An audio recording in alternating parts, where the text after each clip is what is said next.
Hello and welcome. My name is Paul Werlin, and we're here with David D'Arcangelo, who is the Republican candidate for Secretary of State. Welcome. Great to be here. Thanks for joining us. Next, we will review the format of the interview. This will be a live-to-tape interview.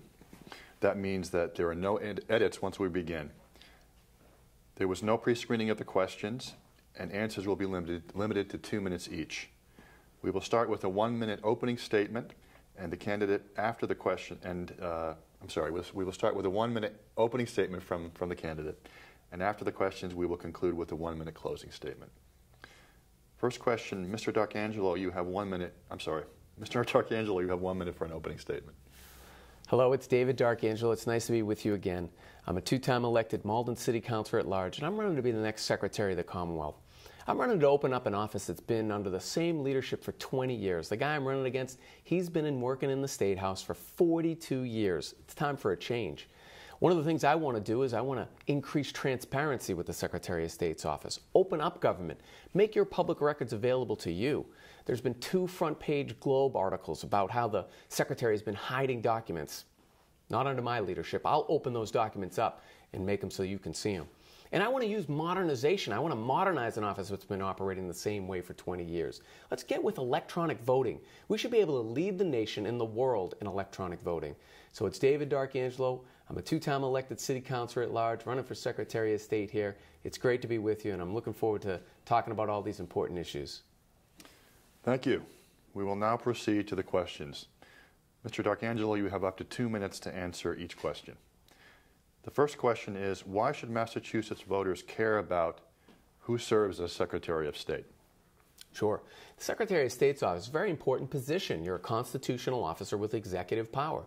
You're third in line to the governor. And really, you run things like you're the chief information officer for the state. So all of the corporations division, lobbyist division, registries of deeds, historical records, and most importantly, the public documents process in the Commonwealth is all under the Secretary of State in the role of chief information officer. So it's a very important position.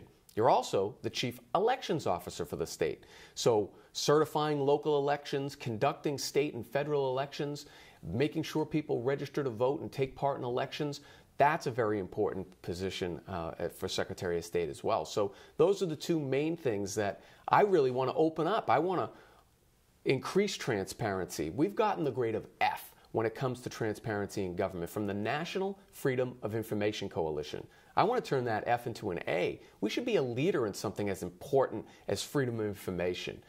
When it comes to elections, I want to get with electronic voting and institute a series of policies that make it easier for people to register to vote and to participate in the elections process. Let's open that up. Let's bring people in. We're going to have an election in 2 weeks on November 4th where we're only going to have about 50% turnout, just over that. So in a state of 6.6 million people, about 1 million people is going to vote for one side and about 1 million people is going to vote for the other.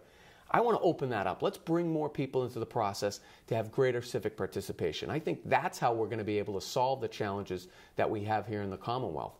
So I look forward to doing it. I have an 11-point detailed reform agenda. You can find out about it on my website, davin2014.com. And I'm just hoping to model for people with disabilities as well. I'm a person with a disability, so I'm trying to show them that they can run and have success as well in elective office. Thank you. Next question. What are the potential benefits of voting for an incumbent who has been Secretary of State for 20 years, and what are the potential costs? Yeah, benefits at this point, I really can't give you any. Honestly, I don't see what 42 years on Beacon Hill, 20 years in the same office. You know, this is his 6th election for statewide office. He's only debated 1 time. He's refused Arlington Cable. He doesn't want to debate here. He's refused Jim Browdy at NECN. He's refused the Lowell Sun. He's refused Fisher College. He doesn't want to show up and talk about his record. Why? Because he's been featured just recently in the past 2 months twice on the front page of the Boston Globe for hiding records and for misappropriating money, and it's more of the same Beacon Hill. If you want more of the same Beacon Hill, where taxes are going up and they're hiding your records and there's scandals, then vote for him. If you want a new direction, if you want new energy and new ideas, and you want to open up government and modernize it, get with electronic voting, then you're going to vote for me. That's what I bring. There's a very stark contrast here in this race between myself and the current Secretary of State. I'm new energy and ideas. He's the old guard and just trying to play round the clock and really doesn't want to talk about these important issues. So again, people can go to my website, davin2014.com, to find out more. And we're running a good, positive campaign here, so I feel really good about it. We just got to make sure that anybody watching this show gets out and votes on Tuesday, November 4th, and vote for change. Thank you. Next question. As you mentioned earlier, the Better Government Association and the National Freedom of Information Coalition has given Massachusetts a grade of F for transparency of public records.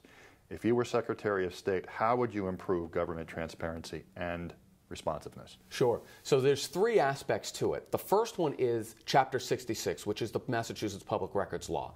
I would use my bully pulpit to try to change that law. Let's bring people in. Let's have discussions. I would file bills in the legislature. I would convene commissions. I would go and talk to editorial boards and producers and go on shows and really take it to the people of the Commonwealth and say, hey, what do you expect out of your public records?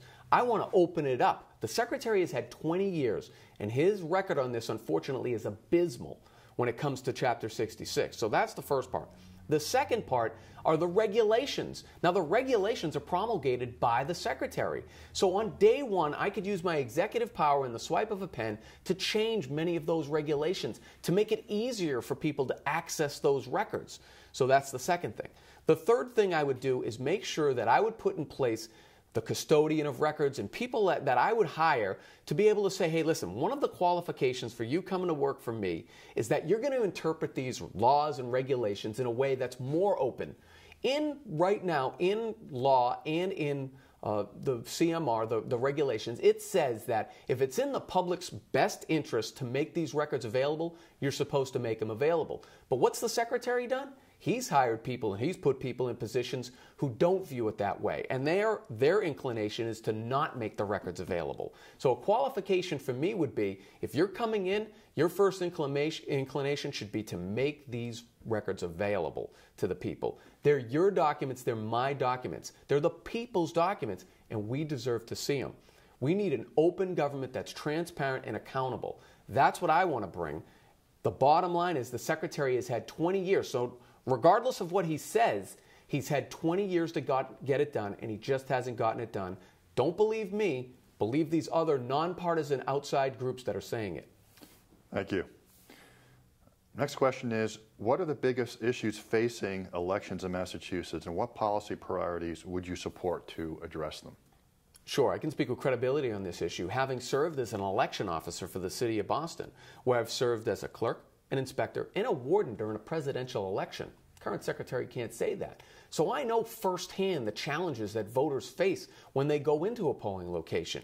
And I know that too often they're disenfranchised by old antiquated paper forms and a system that we really inherited over the past 80 years. It really hasn't fundamentally changed. I want to fundamentally change that. And again, bring everybody into the dialogue. Let's open up our elections so that more people can participate. I want to go with electronic voting. Let's modernize our elections procedures so that you can go into any polling location in the state and vote. Right now, you're restricted to only going into your own polling location near your house where you reside. There's 2,125 precincts across the state. Under my electronic voting procedure, you'd be able to vote in any one of those polling locations. I really believe that that would help generate interest, drive turnout up, and get more people to participate in our elections. Isn't that what we want? I think we do.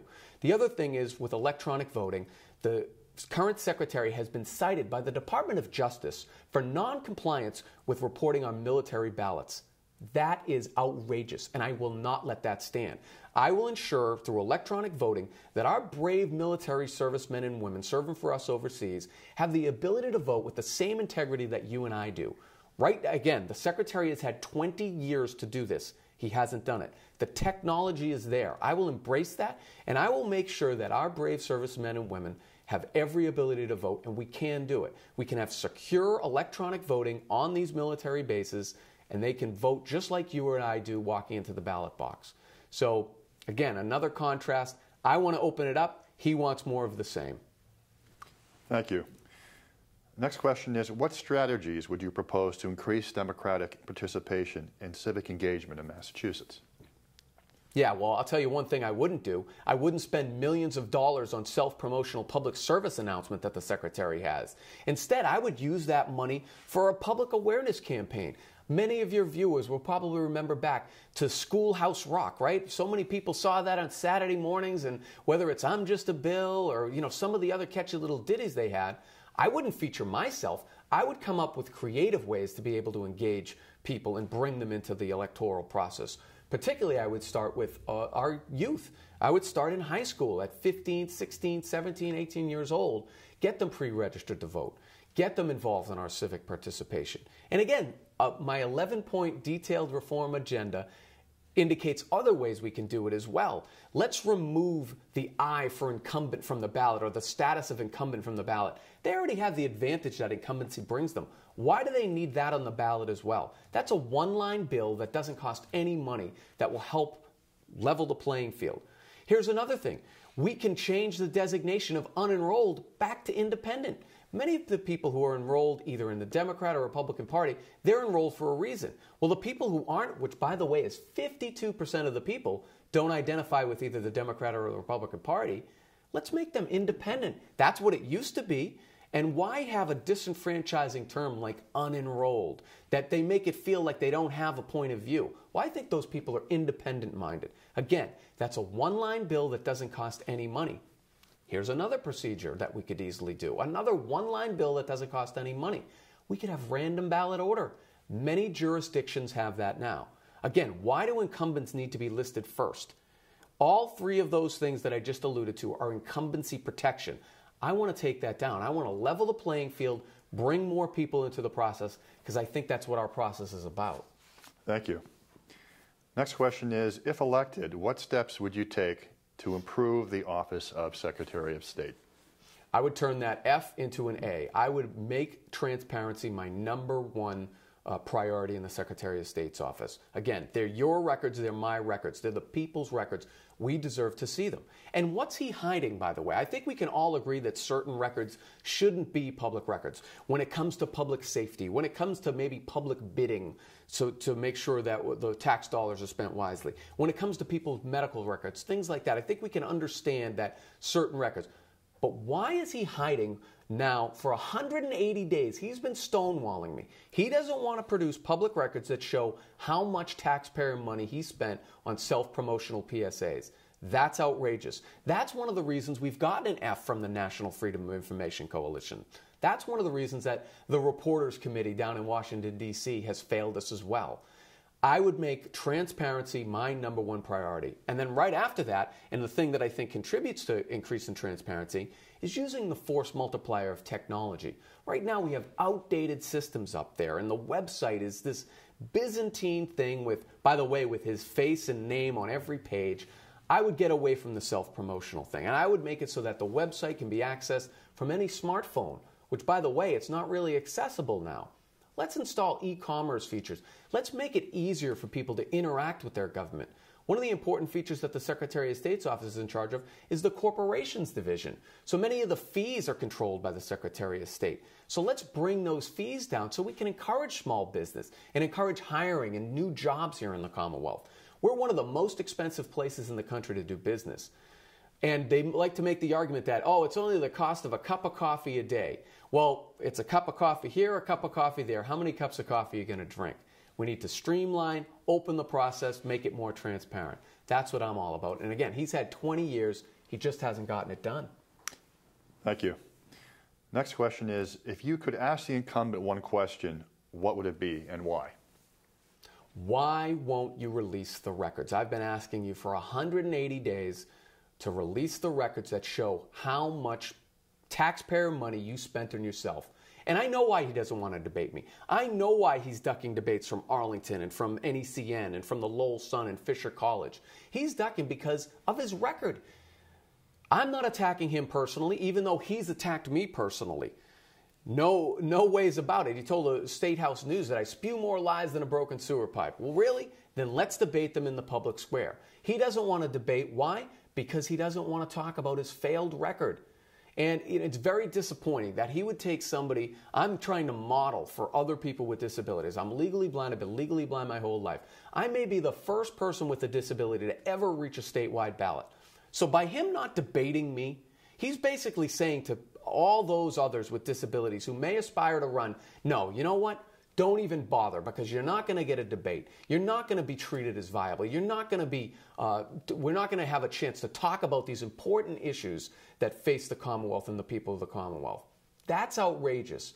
Voters need to hold him accountable. He's ducking debate. He's hiding records. He's got a failed record. And again, don't just believe me. Look at these nonpartisan national watchdog groups that have failed him. Look at the Boston Globe, 2 front-page stories that have shown and really talked about his misdeeds when it comes to transparency of public records and public bidding of these PSA announcements. So the contrast couldn't be more stark. You have me, who's new, with creative ideas and a positive agenda, versus a guy who's been there for 42 years, is hiding records, and doesn't want to debate. I don't know what could be more stark contrast than that. I need your vote. People can go to Dave in 2014 to find out more. Thank you. Next question is, please give us one example of an issue that you and your opponent agree on, and 2 examples of issues on which you differ, and why your own position best represents the interests of the Commonwealth. Sure. One position's easy. He's for the historic tax credit program. I'm for the historic tax credit program. I think it's a good program. Massachusetts has very abundance of historical places that we need to protect, and tourism is our #1 economy. And one of the main reasons people come here is for the history of the Commonwealth. So I support that program. He's on record as supporting that program. Couple of contrasts, though, is he's actually sent back tax credit money. He gets $5 million a year to be able to give out to various programs. And there was a program down on the South Coast in the New Bedford Fall River area where all he needed to do was sign a piece of paper, and it would have brought 600 jobs to that area. What did he do? Instead, he sent that money back. And as a result, the company didn't end up relocating there, and those 600 jobs went over to Rhode Island. That's not right. He should be using all of the tax credits that are allotted by the legislature each year. So that's one of the differences. The other difference is, again, go back to the public records. He's hiding records. He wants to keep them hidden from you, the voters. I want to open them up. I want to put records online. Right now, why are we even creating these paper forms all day, every day in these state agencies, particularly in the Secretary of State's office? All of that information should be online. It should be going up to the cloud once it's created, and those should instantly become public records. What's he hiding? I don't understand what he's hiding. Again, I want to open it up. He wants to hide. He wants to just drag his feet, and it's the same old Beacon Hill business as usual incumbency protection plan up there. So this is a very stark contrast. If you're a progressive voter out there, you need to vote for a Republican for once in a while. You know why? Because I'm going to open your public records up. If there's nothing people hate worse, it's being lied to. And that's what I think is happening here. So I want to open things up. He wants to keep things hidden. That's the choice you have. Thank you. Next question, and this will be the final question. What strategies would you use for working with members of other parties and others of opposing views? What experience do you have implementing these strategies? Sure. I'm a 2-time elected city councilor at large in Malden, so I'm very cognizant of once you get elected, you represent everybody. Democrat, Republican, liberal, conservative, and everybody in between. So I have a track record of being able to build consensus on the Malden City Council. And from my previous work as well, when I worked in the governor's office and when I worked in the state legislature, I understand how a bill becomes a law and all the stuff you need to do to be able to bring people in. And that's people from all across. It's the public. It's having public meetings. It's opinion leaders and agenda setters. And really trying to build a consensus, because the best policies are the ones where everybody buys in. And everybody has a chance to contribute to this grand experiment that we call democracy. And we can all take part.